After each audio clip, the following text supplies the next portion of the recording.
ताकि किसानों को दिल्ली पहुंचने से रोका जा सके। तो जबरदस्त किलेबंदी कर दी गई है, हर सीमा पर किसानों को रोकने की तैयारी की गई है। हरियाणा के जींद की तस्वीरें हम आपको दिखा रहे हैं। हरियाणा, पंजाब, उत्तर प्रदेश, तीन तरफ से किसान दिल्ली में प्रवेश करना चाहते हैं और उन तीनों सीमाओं पर ये जो गंभीर तस्वीरें हम आपको दिखा रहे हैं ड्रोन से, ये अंबाला के शंभू बॉर्डर की तस्वीरें हैं और किसानों का हुजूम रैला एक बार फिर से उमड़ पड़ा है। 2 साल पहले जब किसान आंदोलन कर रहे थे तो उनका आंदोलन इतना मुखर था कि सरकार को झुकना पड़ा था। प्रधानमंत्री को तीनों कृषि कानून वापस लेते हुए माफी मांगना पड़ा था। तो किसानों की आखिर मांगे क्या हैं? क्यों किसान इस तरह से लगातार दिल्ली बढ़ने का प्रयास कर रहे हैं? 2020 को कृषि संबंधी 3 विधेयकों को पारित किया गया था। ये तीनों कानून बने थे, उसी का विरोध किसान कर रहे थे और अभी भी वही विरोध हो रहा है। किसानों की एमएसपी की मांग है, किसानों की मंडी की मांग है, किसानों की विभिन्न मांगों के लेकर वो ये प्रदर्शन कर रहे हैं। और अब किसानों का ये कहना है, वो तीनों कृषि कानून वापस लेने के बाद कि सरकार ने हमारी मांगों को नहीं माना है, हमसे झूठे वादे किए हैं। तो एक बार फिर से किसान यहाँ पर हैं। अब किसानों को आशंका ये थी इन कृषि कानूनों में कि निजी कंपनियों को फायदा होगा, न्यूनतम समर्थन मूल्य के समाप्त होने से किसानों की मुश्किलें काफ़ी बढ़ जाएंगी। स्वामीनाथन आयोग की सिफारिशों को लागू करने की मांग लगातार किसान कर रहे हैं। तीनों कृषि कानूनों को वापस ले लिया गया है, ये एक बहुत बड़ी मांग किसानों की मान ली गई है। उसके बाद भी किसान लगातार ये प्रदर्शन कर रहे हैं और एक बार फिर से किसान जो हैं वो दिल्ली की तरफ बढ़ना चाहते हैं, दिल्ली की तरफ आना चाहते हैं। लगातार किसानों से बातचीत हुई थी।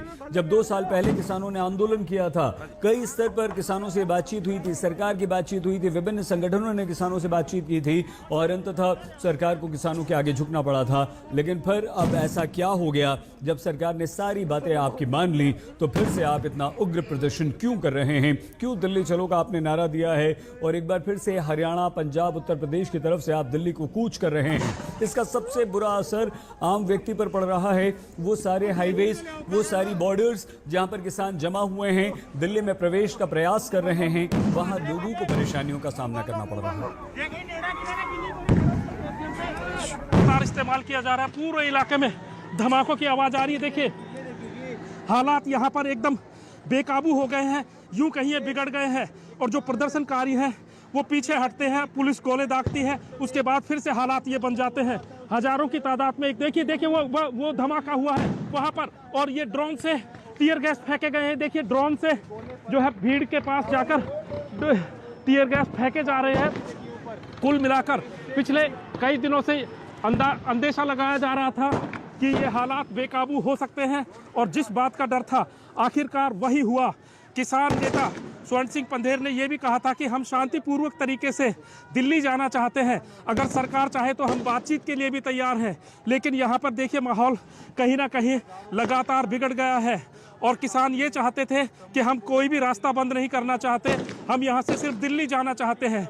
लेकिन जो यहाँ पर हालात बने हुए हैं वो एक अलग कहानी बयां कर रहे हैं। देखिए चारों तरफ धमाकों की आवाज़ आ रही है, हो सकता है कई लोगों को चोट आई हो।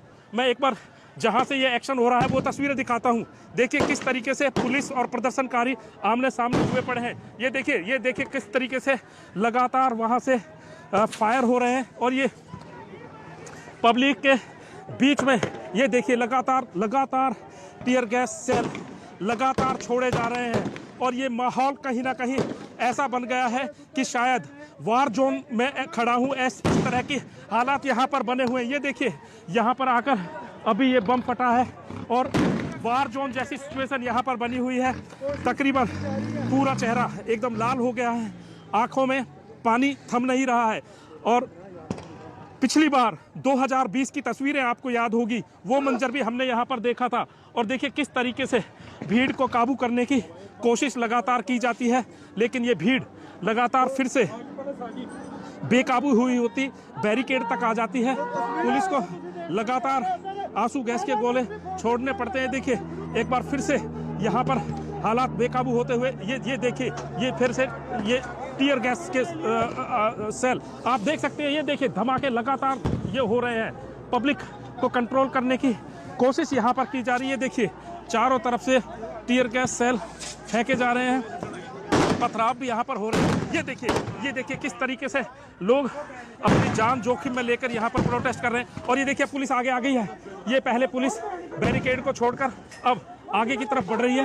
ये तस्वीरें देखिए, पुलिस बिल्कुल एकदम करीब आ गई है प्रदर्शनकारियों के, और यहाँ पर दोनों तरफ से लगातार प्रोटेस्ट हो रहे हैं।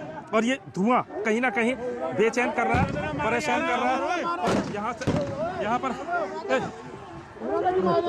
यहाँ पर हालात बेकाबू हो गए हैं। नेहा, स्थिति संभाले नहीं संभल रही है। कोई बड़ा लीडर यहाँ पर नहीं नजर आ रहा है जो इस बीच में मध्यस्थता करे, बातचीत करे। कल मीटिंग हुई थी केंद्रीय मंत्रियों के साथ चंडीगढ़ में, वो मीटिंग भी विफल हुई। और अब ये तस्वीरें देख सकते हैं आप किस तरीके से लगातार चारों तरफ ये धुआं, ऐसा लग रहा है कहीं ना कहीं विनाश का ये धुआं है। क्योंकि जिस तरीके से किसान और पुलिस आमने सामने है, जिस तरीके के हालात यहाँ पर लगातार बने हुए हैं, वो बेहद चिंताजनक है। और यहाँ पर देखिए जिस तरीके से लगातार धमाके हो रहे हैं, ये हालात बद से बदतर बन गए हैं। यहाँ पर सांस लेना बेहद मुश्किल हुआ जा रहा है, क्योंकि चारों तरफ से ये जहरीली हवा, जहरीले धुआं आंखों में, नाकों में, चेहरे पर जा रहा है। और यहाँ पर बड़ा मुश्किल हो रहा है। और ये देखिए तस्वीरें, शायद यही आज तक है कि किसी भी हालात में हम तस्वीरें अपने दर्शकों तक पहुंचाते हैं। कैसी भी स्थिति हो, हम पीछे नहीं हटते हैं। और ये देखिए सीधी ग्राउंड जीरो से तस्वीरें आपको दिखा रहे हैं किस तरीके से एक तरफ पथराव हो रहा है, एक तरफ जो है सेल जो है टीयर गैस के दागे जा रहे हैं। तो शायद ये आज तक की परंपरा है। और ये देखिए हालात बद से बद। तो हरियाणा पंजाब बॉर्डर पर शंभू बॉर्डर की तस्वीरें आपको दिखा रहे हैं। और यहाँ पर पुलिस और प्रदर्शनकारी बिल्कुल आमने सामने डटे हुए हैं। कहीं पथराव हो रहा है, कहीं टीयर गैस के आंसू दागे जा रहे हैं। और जो हवा है वो कहीं ना कहीं जहरीली हो गई है। फिलहाल हम आपको बिना रुके टुके ये एक्सक्लूसिव तस्वीरें दिखा रहे हैं कि देखिए किस तरीके से लगातार टीयर गैस सेल दागे जा रहे हैं, किस तरीके से लगातार आंसू गैस का धुआं चारों तरफ दिखाई दे रहा है। और ये हिंसा थमने का नाम नहीं ले रही है। भगदड़ देखिए आप लोगों को, ये देखिए कि जो बवाल था,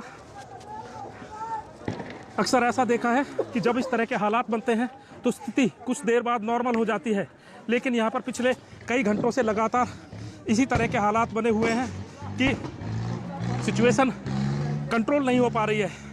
पुलिस को भी, जो जैसा मैंने बताया था कि जो बैरिकेड है वो हरियाणा की सीमा में है, लेकिन पुलिस को प्रदर्शनकारियों से निपटने के लिए आगे आना पड़ा। और यहाँ पर लगातार जिस तरीके से ये गोले दागे जा रहे हैं, वो कहीं ना कहीं अब ये बता रहा है कि ये जो गतिरोध, एक छोटा सा गतिरोध बना था, बड़ा रूप ले चुका है। और ये तनाव अब आपको चंडीगढ़, पंजाब, हरियाणा समेत पूरी दिल्ली में दिखाई देगा। अब ये देखिए किस तरीके से ये ट्रैक्टर्स जो है ये बैरिकेड्स में टक्कर मार रहे हैं। ये देखिए इस पर किस तरीके से ये ट्रैक्टर से बैरिकेड पर टक्कर मारने की कोशिश की गई है। और किस तरीके से ये देखिए टीयर गैस के सेल फेंके जा रहे हैं। तो ये वो तस्वीरें हैं जिनका डर था। वो देखिए आगजनी हो गई है, वहाँ पर आग लगी है। ये देखिए कि किस तरीके से नेहा तस्वीरें बेहद चिंताजनक यहाँ से आपको लगातार हम दिखा रहे हैं। ये एक्सक्लूसिव तस्वीरें, ऐसा लग रहा है किसी वार जोन में खड़े हैं हम, किसी युद्ध क्षेत्र में खड़े हैं। और जिस तरीके से ये गोले दागे जा रहे हैं वो बेहद चिंताजनक है। एक तरफ लोगों की भीड़ है, दूसरी तरफ पुलिस है, और दूसरी तरफ किस तरीके से ये कार्रवाई हो रही है, बेहद चिंताजनक ये हालात है। और तस्वीरें एक बार फिर से मैं दिखाता हूँ। देखिए किस तरीके से वहाँ से लगातार हरियाणा पुलिस के द्वारा ये टीयर गैस छोड़ी जा रही है। वो देखिए रैपिड एक्शन फोर्स के जवान आपको दिखाई दे रहे हैं, अर्धसैनिक बलों के जवान हैं, और जिस तरीके से हवा चल रही है ये धुआं उन पर भी जा रहा होगा, लेकिन ये धमाकों की आवाज़ लगातार आप देखिए किस तरीके से लोगों को जो है शायद मौके की नज़ाकत को लोग समझ नहीं रहे हैं और चारों तरफ से जिस तरीके से धमाकों की आवाज़ आ रही है ये बेहद चिंताजनक है। देखिए चारों तरफ शायद अपने जीवन में इतने टीयर गैस कभी एक साथ नहीं देखे होंगे।